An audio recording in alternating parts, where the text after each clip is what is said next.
L&T infotech माइंट्री के साथ। सो अगर देखा गया तो काफी बड़ी ये कंपनी है, मार्केट कैप के हिसाब से लगभग 1.5 लाख करोड़ का मार्केट कैप रहता है। एंड इतनी बड़ी कंपनी 6-6.25% भागना मतलब काफी बड़ी बात यहाँ पे देखने को मिल जाती है। रिसेंटली अगर देखा गया तो इनके लिए एक छोटी सी बैड न्यूज देखने को मिली थी। कौन सी? यस, ये निफ्टी 50 के इंडेक्स में हम लोग को देखने को मिलता था, जो कि आज भी है, बट कुछ समय के बाद रीबैलेंसिंग हम लोग को होते हुए देखने को मिलेगी, तो निफ्टी 50 का पार्ट अभी नहीं रहेगा। ठीक है, तो इसी चीज के चलते हम लोग यहाँ पे कह सकते हैं कि इनके ऊपर थोड़ा सा वो एक बैड न्यूज वाला माहौल देखने को यहाँ पे मिल रहा था। इससे कोई धंधा विंदा इनका बंद नहीं होता है, वो रीबैलेंसिंग प्लस माइनस चलता रहता है। सो आज के दिन अगर देखा गया इतनी बड़ी कंपनी इतने ज्यादा तेज क्यों भागी, तो इसके पीछे दो कारण हम लोग को देखने को यहाँ पे मिल चुके हैं। पहला कारण की अगर हम लोग यहाँ पे बात करें दोस्तों, तो आप यहाँ पे देख सकते हो, जो हाईकोर्ट की अगर हम लोग बात करें, कर्नाटका हाईकोर्ट, ठीक है, सो उन्होंने यहाँ पे स्टे ला दिया है। किस ऑर्डर के ऊपर? 378 करोड़ इनसे यहाँ पे मांगे गए थे। ठीक है, ऑब्वियसली किस चीज के चलते? तो जीएसटी के चलते। आप देख सकते हैं non payment of integrated goods and service tax. ठीक है, तो 378 करोड़ का टैक्स इनको देना था, बट इस चीज को उन्होंने कर्नाटका हाईकोर्ट में अपील की थी एंड कर्नाटका हाईकोर्ट ने इसके ऊपर स्टे ऑर्डर लगा दिया। ठीक है, तो इस चीज के हम कह सकते हैं कि टेम्पररी तो 378 करोड़ इनको यहाँ पे देने नहीं पड़ेंगे, टेम्पररी। ठीक है, तो एक रिलीफ मिलते हुए देखने को मिल चुका है जीएसटी से रिलेटेड कोर्ट के द्वारा। एंड सेकंड अगर हम लोग बात करें तो इसके पीछे का एक और रीजन आप जरूर कह सकते हो कि कोटक आप सभी लोग पता है अलग अलग रिपोर्ट्स निकालता रहता है, और फिलहाल उन्होंने हम यहाँ पे कह सकते हैं कि पहले बोला था कि एल&टी इन्फोटेक माइंट्री को अगर आप खरीदने का विचार कर रहे हो तो शेयर को बेचो, रिड्यूस करो करके। तो फिलहाल उन्होंने रेटिंग चेंज कर दी है, उन्होंने बोल दिया भाई इसको ऐड करो करके विद द टारगेट ऑफ 6200। ठीक है, तो इसी चीज के चलते हम यहाँ पे कह सकते हैं दो पॉजिटिव खबरें देखने को मिल गई। तो एल&टी इन्फोटेक माइंट्री में अच्छी तेजी हम लोग को देखने को यहाँ पे मिल चुकी है, जो कि काफी समय के बाद ये तेजी फिलहाल तो देखने को यहाँ पे मिल रही है। कंपनी ओवरऑल देखा गया तो अच्छी कंपनी है, एक एवरेज कंपनी। एवरेज मतलब क्या? जब लार्ज कैप यूजुअली कंपनी रहती है नॉर्मल ग्रोथ वाली, तो यूजुअली 5-6 साल में वो पैसे को डबल करने का दमखम रखती है। ये कोई गारंटी तो नहीं होती है, बट एक एवरेज उस तरह से आप उस कंपनी को यहाँ पे देख सकते हैं। प्लस अगर देखा गया तो आईटी सेक्टर से बिलोंग करने वाली कंपनी है। ठीक है, विदेश में रेट कट से रिलेटेड चर्चा काफी जोर पकड़ते हुए देखने को मिला है। अगर रेट कट अगर हो जाता है तो इन्हीं कंपनीज को सबसे ज्यादा उसका डायरेक्टली बेनिफिट होते हुए देखने को मिल जाएगा। तो इसी चीज के चलते इन कंपनीज में हम लोग को अच्छा एक माहौल बनते हुए देखने को मिल रहा है। बट यस, वो एक बैड न्यूज थोड़ी सी देखने को मिली थी कि काश ये खबरें थोड़ी पहले अगर आ जाती, ये अपने परफॉर्मेंस को और मेंटेन अगर कर पाता तो शायद से निफ्टी 50 में रह पाता और किसी और स्टॉक की एग्जिट यहाँ पे हो जाती। हालांकि मैं इसके पहले भी बोल चुका हूँ, निफ्टी 50 में एंट्री होना या फिर एग्जिट होना ये कंपनी का कोई लॉन्ग टर्म भविष्य ऐसा नहीं होता है कि तय करता है करके। उनका भविष्य तो उनका बिजनेस ही तय करता है, वरना ऐसे काफी कंपनी एल&टी इन्फोटेक माइंट्री भी उसी का ही एक एग्जांपल है कि रिसेंटली वही निफ्टी 50 में आया था। इसका अर्थ नहीं कि वो रॉकेट बनने वाला था या फिर बन जाएगा करके। ठीक है, आप बिजनेस सही करोगे तो चीजें सही रहेगी, बिजनेस नहीं अच्छा करोगे तो धीमे धीमे करके चीजें नीचे आ जाती है। तो ओवरऑल अगर देखा गया तो कंपनी अच्छी है।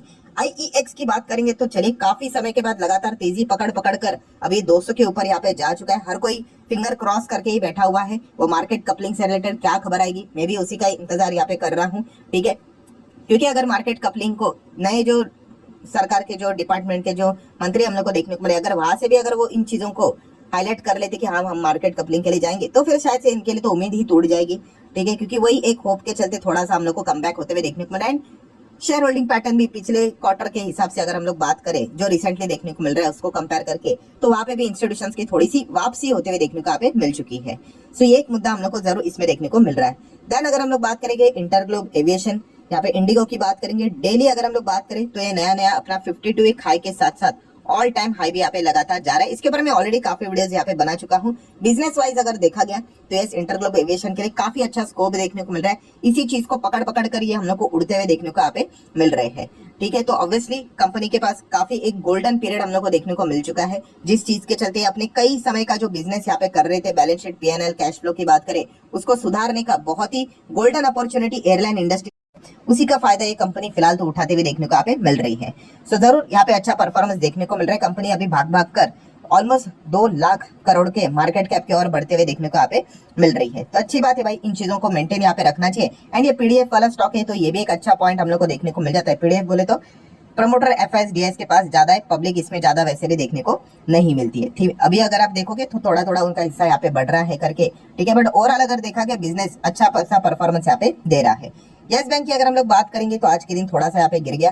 कल के दिन हम लोगों ने इसको भी कवर यहाँ पे किया था कि जो एक कंट्री हेड है फाइनेंशियल मार्केट के येस बैंक से रिलेटेड अगर बात करें तो उनको यहाँ पे निकाल दिया। रीजन अभी तक तो स्पष्ट यहाँ पे नहीं हुआ है, छोड़ो आगे बढ़ देते हैं यहाँ पे नेक्स्ट इंपॉर्टेंट खबर की और कि येस बैंक ने यहाँ पे डील यहाँ पे की है न्यूटैक फाइनेंस की। अगर हम लोग यहाँ पे बात करें तो ऐसे छोटे मोटे डील्स हम लोग को लगातार चलते हुए देखने को मिल जाते हैं, पार्टनरशिप चलते हुए देखने को मिलते रहते हैं। येस बैंक से रिलेटेड भी मैंने काफी बार आप लोगों को यहाँ पे समझाया है, ठीक है, कि कंपनी का बिजनेस कंसिस्टेंटली अगर अच्छा करेगा तो शेयर बाजार भी इनको अच्छी तरीके से वैल्यूएशन यहाँ पे दे देगा।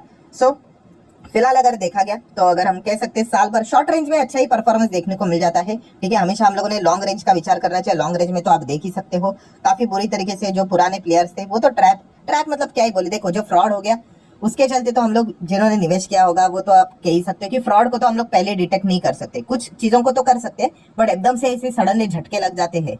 हर किसी के लिए शौक था वो चीज वाली बात। अगर मतलब मैं तो लकी था कि चलो मेरे पास तो वो नहीं था करके, ठीक है, एंड तभी ये निफ्टी का भी पार्ट हुआ करता था। बट उसके बाद जो हुआ वहां पे काफी लोगों ने गलती की, कौन सी वाली, कि भाई गिर भी गया ना तो उसके बाद हाँ फिर फॉलिंग नाइफ को पकड़ना, इमोशनल होके पकड़ना, ये वाली चीजों ने काफी लोगों को मतलब बोलते ना लिटरली अब खुद का ही पैसा यहाँ पे डुबा दिया, ठीक है। ये बहुत सारे लोगों को ऐसी चीज पसंद होती है कि 400 का स्टॉक चलो 200 के नीचे मिल रहा है तो चलो खरीद लेते हैं, वापस 400 हो जाएगा। अरे भाई ऐसा थोड़ी ना होता है, बिजनेस कौन चेक करेगा, ना बिजनेस चेक किया ना आरबीआई के रूल्स रेगुलेशंस चेक किया, यहाँ पे कर दिए तो ऐसे इमोशंस के फिर क्या करना पड़ता है, कीमत यहाँ पे चुकानी पड़ती है। नो डाउट कमबैक भी यहाँ पे हो जाते हैं कुछ कंपनी के, बट भाई बिजनेस के थ्रू ही वो कमबैक होता है, ठीक है। इमोशनल होके कमेंट सेक्शन में कितने लोग लिखते थे अरे कुछ नहीं 1000 हो जाएगा करके, अरे ऐसा लिख के अगर चीजें हो जाती तो 10,000 ही लिख दो, ठीक है। तो ऐसा नहीं होता है, बिजनेस सही यहाँ पे होना चाहिए, परफॉर्मेंस सही होना चाहिए, ठीक है, तभी जाके वो चीजें यहाँ पे हो जाती है। एंड बहुत बड़ा यहाँ पे रिस्क भी हम लोग को देखने को मिला था जब ये गिरा था, तभी मैं वीडियो बनाकर भी आप लोगों को बोला था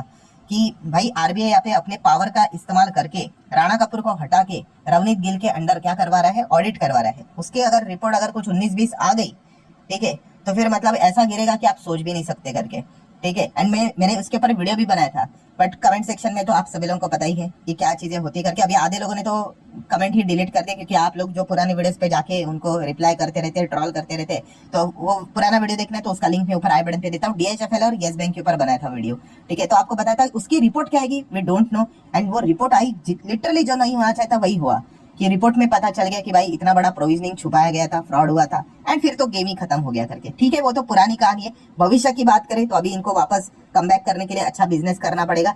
बीच बीच में अच्छा स्कोर कर लेते हैं बट कंसिस्टेंसी में लैग कर लेते हैं, ये दिक्कत की बात होती है, कोई बात नहीं। चलो आगे बढ़ लेते हैं। केफिन टेक्नोलॉजी आज के दिन 6.6% यहाँ पे गिर गया, ठीक है। जो जितना तेज भागेगा भाई उसमें करेक्शन भी उतने तेज होते हैं, ये छोटा सा पॉइंट भी आपको पता होना चाहिए। माजगार्ड शिप बिल्डर्स की बात करेंगे तो ड्यूरिंग द मार्केट आप देख सकते हैं एक अच्छा स्पाइक यहाँ पे देखने को मिल गया। रिपोर्ट के जरिए एक खबर यहाँ पे सामने आ गई, किस चीज के चलते, कि यहाँ पे सबमरीन्स की बात करें तो ये कंपनी सबमरीन्स में इनकी मोनोपोली है, ठीक है। जैसे एचएएल की अगर हम लोग बात करें, हिंदुस्तान एरोनॉटिकल्स लिमिटेड हवाई जहाज बनाता है, फाइटर जेट्स की बात करें तो हेलीकॉप्टर्स की बात करें तो फिलहाल करंट लेवल पे भारत देश में वैसे सबमरीन से रिलेटेड ये कंपनी यहाँ पे काम करती है।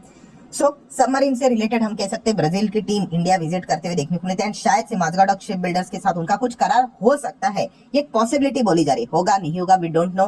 फिलहाल तो रिपोर्ट के जरिए ऐसा बताया जा रहा है कुछ तो स्पेयर पार्ट से रिलेटेड, सबमरीन से रिलेटेड डील होने की आशंका बताई यहाँ पे जा रही है। सो एक उम्मीद की किरण देखने को यहाँ पे मिल चुकी है क्योंकि कोई ना कोई तो खबर यहाँ पे चाहिए ऑर्डर के द्वारा, यहाँ पे मतलब ऑफिशियल खबर जिस चीज के चलते स्टॉक वापस कमबैक यहाँ पे कर पाए, क्योंकि जैसे ही आईसीआईसी की रिपोर्ट्स हम लोग को देखने को मिली थी तब से लेके अभी तक स्टॉक हम लोग को डाउन ही देखने को यहाँ पे मिल रहा था। अभी ये देखने वाली बात होगी इफ बट की खबर है। एनबीसीसी की बात करेंगे तो आप देख सकते हैं आज के दिन ऑलमोस्ट नियर बाय 10% नेट तेज देखने को मिला था, वरना ओरिजिनल तेजी तो भाई 15-16% तक भी यहाँ पे चली गई थी। तो तेजी के पीछे का रीजन है दोस्तों आप देख सकते हैं, देखिए 18% भागा था, 52 हाई पे चला गया था। On plan to consider bonus issue, so bonus यहाँ पे मिल सकता है इनके शेयर होल्डर के लिए, मिलेगा कि नहीं मिलेगा उसके लिए इंतजार करना पड़ेगा। कब तक, तो आप देख सकते हैं बोर्ड ऑफ डायरेक्टर की मीटिंग सेट की जा चुकी है 31 अगस्त को। सो 31 अगस्त को यहाँ पे इवेल्युएट किया जाएगा, डिसाइड किया जाएगा कि भाई बोनस देना है या नहीं, हाँ तो कितना भी देना है उसका रेशो भी यहाँ पे बताया जाएगा। तो इसी खबर के चलते हम लोग को अच्छी तेजी देखने को यहाँ पे मिल चुकी है। बट याद रखना दोस्तों हमेशा बोनस बायबैक स्प्लिट डिविडेंड ये कभी भी आपको एज अ इन्वेस्टर डिसीजन यहाँ पे होना नहीं चाहिए लॉन्ग टर्म के हिसाब से, ठीक है। ये मिल गया तो अच्छी बात है भाई, हर कोई सेलिब्रेट यहाँ पे कर लेता है, बट इस चीज के चलते नहीं खरीदना होता है, हमेशा B equal to B business देखकर ही खरीदना यहाँ पे होता है। देख लेते हैं 31 अगस्त को क्या होता है करके। नेक्स्ट अगर हम लोग बात करेंगे इरेडा, कल के दिन के हिसाब से इरेडा तो फोकस में यहाँ पे रहेगा ही रहेगा, आप सभी लोगों को पता ही है। कल के दिन की बात करें तो फंड रेजिंग से रिलेटेड अगर हम लोग यहाँ पे बात करें 29 अगस्त हम लोग को देखने को मिल जाता है। सो बोर्ड की मीटिंग हम लोग को देखने को मिलने वाले, तो उसमें क्या अनाउंसमेंट यहाँ पे होता है, 4,500 करोड़ के फंड रेजिंग के चलते, तो जैसे एक खबर हम लोग को देखने को मिली थी, बीच में इरेडा ने एकदम रॉकेट की तरह तेजी दिखाई थी। ठीक है, तो इस चीज के बाद अभी यहाँ पे इरेडा कल क्या परफॉर्मेंस देता है, ये एक देखने वाली काफी इंटरेस्टिंग बात यहाँ पे रहने वाली। आ जाते हैं आखिरी पॉइंट के पर, जो कि टाटा लेक्सी के बारे में। सो टाटा लेक्सी आज आप देख सकते हैं यहाँ पे 9% की गिरावट हम लोग को देखने को मिल चुकी है। ठीक है, जैसे कि मैंने आपको बताया कि जितनी तेजी होती है उसके बाद गिरावट भी हम लोग को होते हुए देखने को यूजुअली मिल जाती है। बट टाटा लेक्सी की गिरावट की अगर हम लोग बात करें तो ऐसी वैसी गिरावट यहाँ पे नहीं, इसके पीछे एक कारण भी बोला यहाँ पे जा रहा है, और वो कारण यहाँ पे हम कह सकते हैं कोटक की रिपोर्ट। यस दोस्तों, कोटक की रिपोर्ट यहाँ पे आते हुए देखने को मिल चुकी है, जहाँ पे उन्होंने बोला है कि टाटा लेक्सी का स्टॉक शायद से 38% तक गिर सकता है, एंड इसीलिए उन्होंने सेल की रेटिंग दी है। इसके पीछे का कारण क्या है, उन्होंने कहा कि एक्सपेंसिव वैल्यूएशन है।